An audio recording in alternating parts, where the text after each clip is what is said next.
My name is Jed Bigler, a student at Sonoran Desert Institute. Thank you for continuing this journey with me on this handgun certification.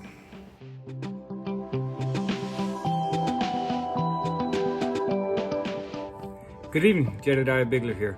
I am with Sonoran Desert Institute, a student here, and I am in class FTH 212 striker fired pistols. This is week 5 assignment, and the date is 10 August 2024, and once again, my name is Jed Bigler.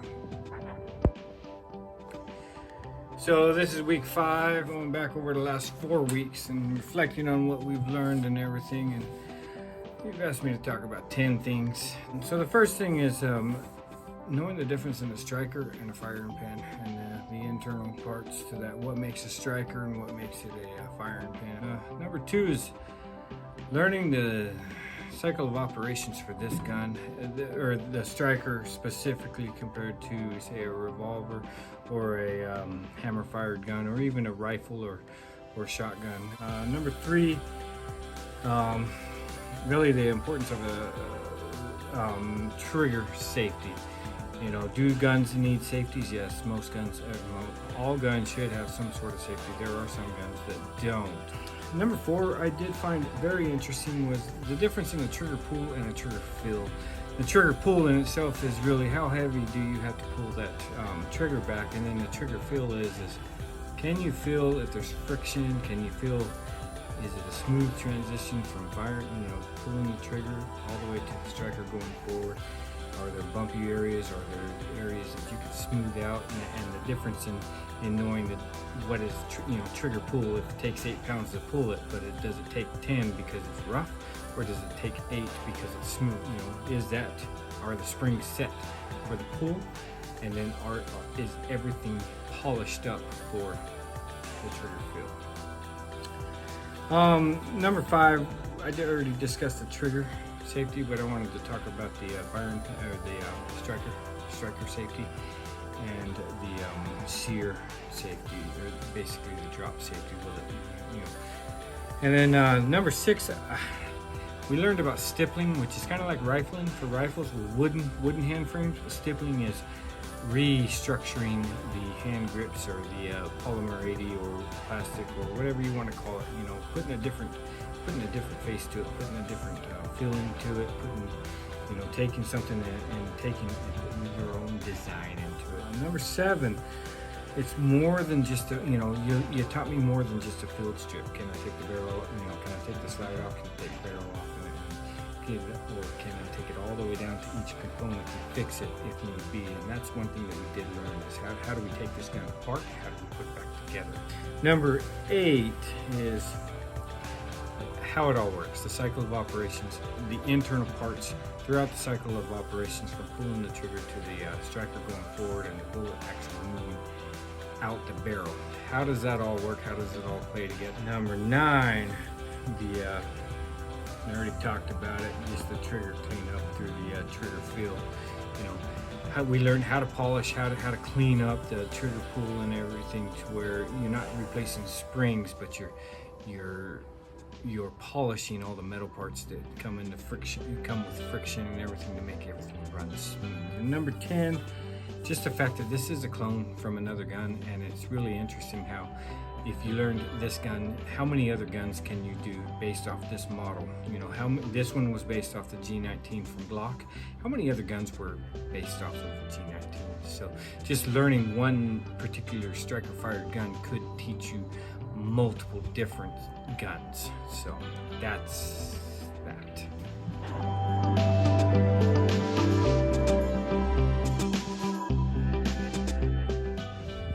So the second part of this video is what modification would we like? So I'm going to go ahead and show you the gun and clear it out. So clearing it out, dropping the magazine, you'll see the dummy rounds caps, snap caps.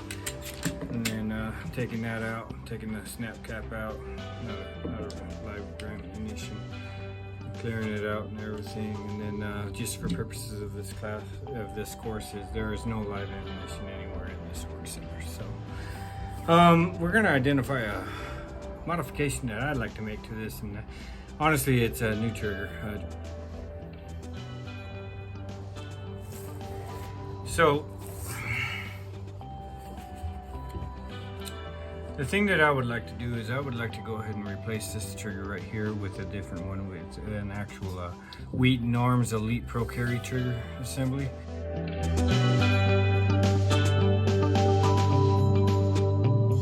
That you can get from wheatonarms.com.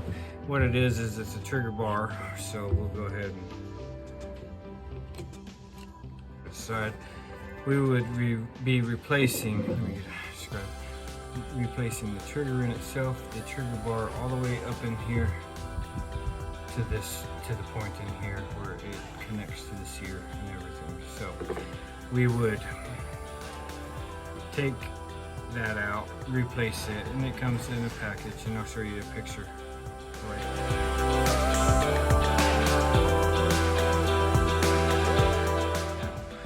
And we'd be replacing that, placing it here, and replacing all this.